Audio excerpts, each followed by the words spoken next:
Muy buenos días, bienvenidos a Directo América de France 24. Yo soy Elena Lozano y todo lo que verá a continuación es noticia. Iniciamos. La ex primera ministra de Bangladesh, Sheikh Hasina, es condenada a muerte. Fue declarada culpable de crímenes contra la humanidad por haber ordenado la represión en los disturbios del movimiento estudiantil que provocaron su caída en agosto del 2024 y en los que, según la ONU, murieron al menos 1.400 personas, la mayoría civiles.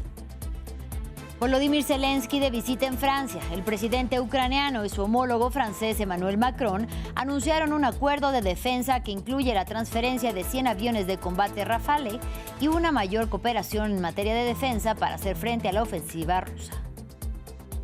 En Chile, la candidata de izquierda Janet Jara y el de ultraderecha José Antonio Kast fueron los vencedores de la primera vuelta electoral presidencial. Se volverán a enfrentar en la carrera por el Palacio de la Moneda el 14 de diciembre.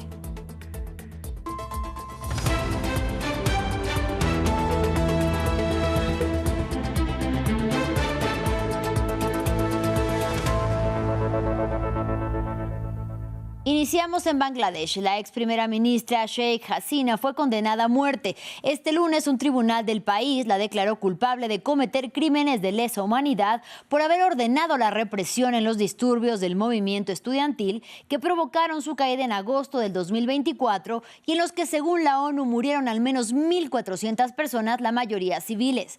India, donde Hasina se encuentra exiliada desde la caída de su gobierno, respondió a la petición del gobierno interino de Bangladesh para extraditarla, asegurando que mantiene su compromiso con los mejores intereses del pueblo de Bangladesh. Sheikh Hasina, de mandataria condenada a muerte. Este lunes, la ex primera ministra de Bangladesh fue sentenciada a la pena capital por un tribunal interno de crímenes de guerra a raíz de haber perpetrado delitos de lesa humanidad contra las protestas estudiantiles de 2024.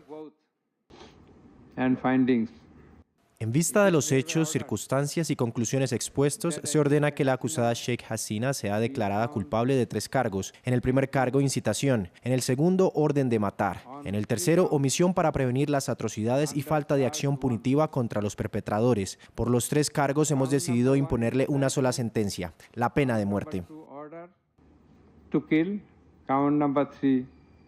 La líder política de 78 años comandó el país por más de 15 años y actualmente se encuentra en el exilio en India. Al conocer el veredicto, la líder política aseguró que la decisión judicial tiene motivaciones políticas. Los veredictos anunciados en mi contra fueron dictados por un tribunal amañado, establecido y presidido por un gobierno no electo y sin mandato democrático. Son parciales y tienen motivaciones políticas. En su repugnante llamado a la pena de muerte revelan la descarada y asesina intención de figuras extremistas dentro del gobierno interino de derrocar al último primer ministro electo de Bangladesh y neutralizar a la Liga Awami como fuerza política. Tras salir del Ejecutivo como consecuencia de las fuertes protestas ciudadanas, que según la ONU dejaron 1.400 muertos, Hasina fue sucedida por un gobierno interino presidido por el economista y premio Nobel de Paz, Mohamed Yunus. Sin embargo, los partidarios de la ex primera ministra, aglomerados en el partido político Liga Awami, aseguran que no reconocen al nuevo gobierno y piden que se realicen cuanto antes nuevas elecciones en el país. En Francia, el presidente Emmanuel Macron y su homólogo ucraniano Volodymyr Zelensky acordaron fortalecer las capacidades de defensa de Kiev para enfrentar a Moscú y lo hicieron con la firma de una declaración de intenciones para la futura compra de 100 aviones de combate Rafale, así como sistemas de defensa aérea de nueva generación. Desde el Elíseo, Zelensky agradeció a Francia por su apoyo y nuestra periodista en París, Natalia Ruiz Giraldo, nos amplía. Una nueva etapa en materia de cooperación militar entre Francia y Ucrania. Una nueva etapa que comenzó con esta nueva visita, la 9ª ya desde el comienzo de la guerra, del presidente Volodymyr Zelensky a Francia, quien fue recibido hoy en la base militar de Villacoublay por el presidente Emmanuel Macron. Justamente allí firmaron una carta de intención de lo que va a ser esa nueva cooperación estratégica, cooperación militar. Dieron más detalles acerca de todo esto aquí en el Palacio del Elíseo en una conferencia de prensa conjunta. Emmanuel Macron explicó que lo que ha quedado firmado pues es la compra, por ejemplo, de 100 aviones Rafale, 100 aviones de caza que son de fabricación francesa, también con la posibilidad de adquirir sistemas antidrones SAMPET que serán entregados para unos 2027. Esa es la nueva generación de este tipo de armamentos. Y mientras tanto, Francia también, de aquí a finales de año y por los próximos 3 años, continuará también entregando cierto armamento a Ucrania, como por ejemplo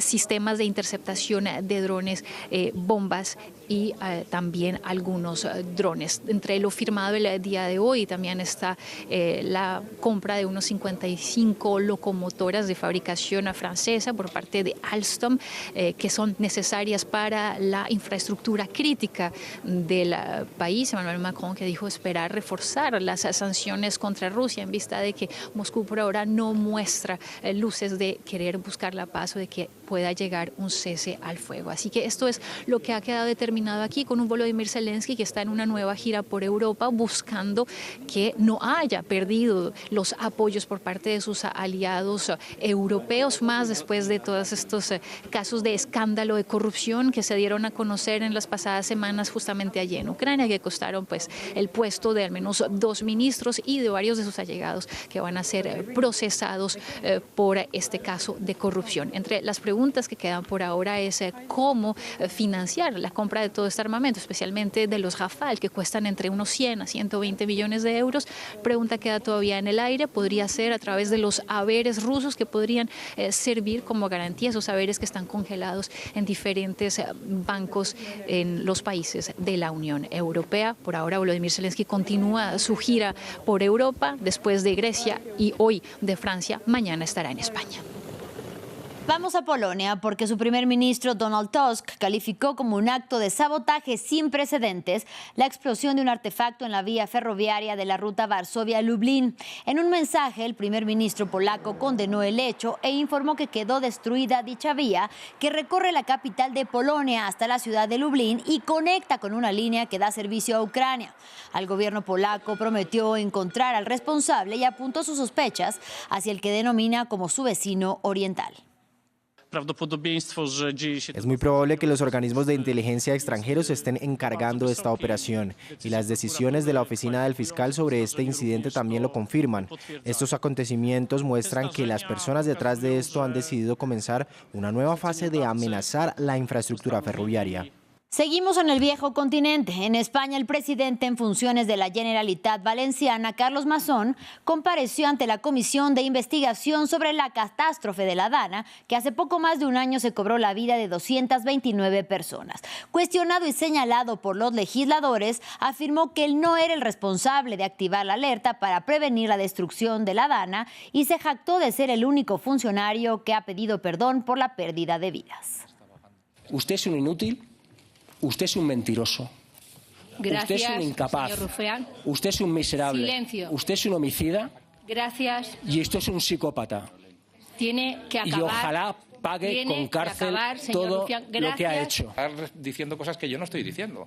Yo lo que le estoy diciendo es que puedo no haber escuchado una llamada, pero estuve en contacto y estuve proactivamente, estar ausente con entre las 5 y las 8, 16, 17 o 18 llamadas para ir sabiendo la evolución, para buscar la información de cómo van las cosas, no me parece ni estar ausente ni tener ningún tipo de falta de responsabilidad.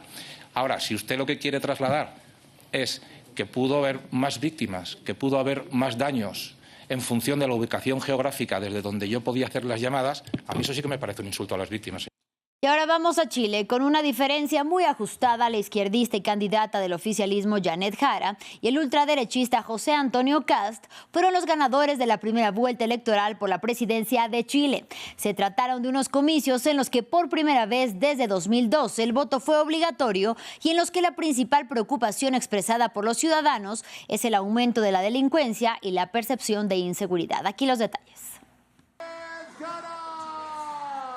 En medio de vítores y aplausos, Janet Jara subió al escenario para agradecer a sus partidarios. El domingo, la candidata de la amplia coalición de centro-izquierda Unidad por Chile obtuvo una estrecha ventaja en la primera vuelta de las elecciones presidenciales. La que fue ministra del Trabajo del presidente saliente promete asequibilidad, aumentar el salario mínimo y reforzar las fuerzas policiales y las prisiones. Pero luego de una campaña dominada por la preocupación sobre la inseguridad, teme que el aumento de la criminalidad empuje a los chilenos hacia la extrema derecha. No dejen que el miedo congele sus corazones. No vale la pena. Al miedo hay que combatirlo dándole más seguridad a las familias, no inventando soluciones imaginarias en cabezas que de un segundo para otro se le ocurre una idea más radical que la siguiente. Aunque Chile sigue siendo uno de los países más seguros del continente, la delincuencia ha aumentado en los últimos años, lo que podría favorecer al candidato ultraderechista José Antonio Kast. Además de querer expulsar a decenas de miles de inmigrantes indocumentados, propone excavar una zanja a lo largo de la frontera con Bolivia y espera una victoria gracias al trasvase de votos durante la segunda vuelta. Estoy seguro de que trabajando en unidad, con los distintos equipos, con las personas que nos ha tocado representar a las distintas corrientes de la centro-derecha, de la derecha, podemos recuperar y reconstruir nuestra patria. Con este balotaje podría haber en Chile un gobierno de extrema derecha por primera vez después del fin de la dictadura de Augusto Pinochet hace 35 años. Y Ecuador también votó este domingo y lo hizo con un no en un referendo y una consulta popular impulsadas por el gobierno de Daniel Noboa. Rechazaron, entre otras propuestas, el regreso de las bases militares extranjeras que fueron prohibidas desde 2008 y también la redacción de una nueva constitución que buscaba reemplazar a la promovida por el expresidente Rafael Correa. Los ciudadanos también se opusieron a la eliminación del financiamiento público de los partidos. Tras la derrota, el mandatario ecuatoriano aceptó los resultados y dijo respetar la voluntad del pueblo. En otro orden de ideas, Donald Trump cambia de opinión con respecto al caso Epstein. El presidente de Estados Unidos exigió la publicación de todos los archivos relacionados con el delincuente sexual y explotador de menores, a pesar de que anteriormente había intentado bloquear dicha medida. El nuevo punto de vista del republicano llega después de fuertes declaraciones dentro de su partido y de sus seguidores para que se den a conocer los archivos que pintan de cuerpo completo al caso de Jeffrey Epstein. Más detalles en este informe. Ante la creciente presión dentro de su propio partido, Donald Trump ha dado marcha atrás. El presidente de Estados Unidos afirmó que todos los archivos relacionados con Jeffrey Epstein deberían hacerse públicos después de haber intentado previamente bloquear la medida. Los republicanos de la Cámara de Representantes deberían votar a favor de la publicación de los archivos de Epstein, porque no tenemos nada que ocultar y es hora de dejar atrás este engaño demócrata perpetrado por lunáticos de la izquierda radical para desviar la atención del gran éxito del Partido Republicano, incluyendo nuestra reciente victoria sobre el shutdown demócrata. El asunto se someterá a votación en la Cámara de Representantes esta semana, donde se espera su aprobación antes de pasar por el Senado. El proyecto de ley obligaría al Departamento de Justicia a divulgar toda la información que posee sobre el delincuente sexual condenado. La decisión ocurre días después de que los demócratas publicaran nuevos correos electrónicos de Epstein que indican que Trump estaba al tanto de los crímenes del traficante sexual antes de su condena. El republicano y presidente de la Cámara de Representantes, Mike Johnson, declaró que a Trump no le preocupa qué más se pueda divulgar. El presidente Trump no tiene nada que ver con esto, no le preocupa. Hablo con él constantemente, no tiene nada que ver con el asunto. Trump ya había intentado sofocar las peticiones de total transparencia de su propio partido, aunque algunas seguidoras como la representante Marjorie Greene persisten en sus exigencias. Es por las víctimas. Estas mujeres han estado esperando durante décadas y el pueblo estadounidense lo ha exigido. Por lo tanto, el pueblo estadounidense merece ver transparencia por parte de su gobierno.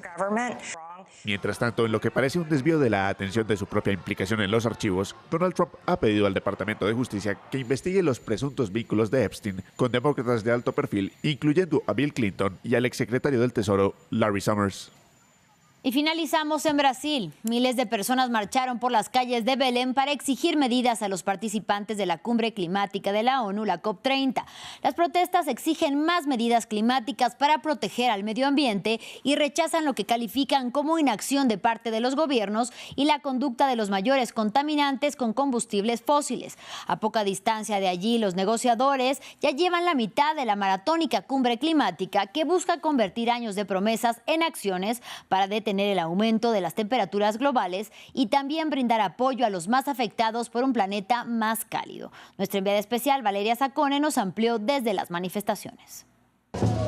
La respuesta somos nosotros. Ese es el lema de la marcha indígena que salió hoy en Belém de Pará, la ciudad de la COP30, para hacer llegar al mundo reivindicaciones históricas de indígenas de varios estados de Brasil. La más importante para ellos, la demarcación de sus tierras ancestrales, para así poder proteger la naturaleza de sus territorios, pero también piden una Amazonía libre de los combustibles fósiles, el fin de la deforestación ilegal y también algo muy importante, el acceso directo al financiamiento climático. Además, hay dos reivindicaciones aquí de los indígenas del Pará, que es oponerse a la obra del llamado Ferrogrão, una línea de ferrocarril que va a tener que transportar la soja y que según los indígenas tendrá un impacto terrible sobre sus territorios.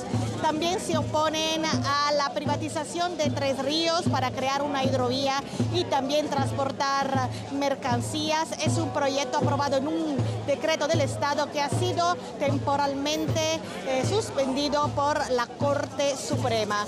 Aquí muchos indígenas, muchas pinturas diferentes, muchas canciones y músicas diferentes para unir una única voz a favor de sus derechos. Fin del informativo. Gracias por su compañía.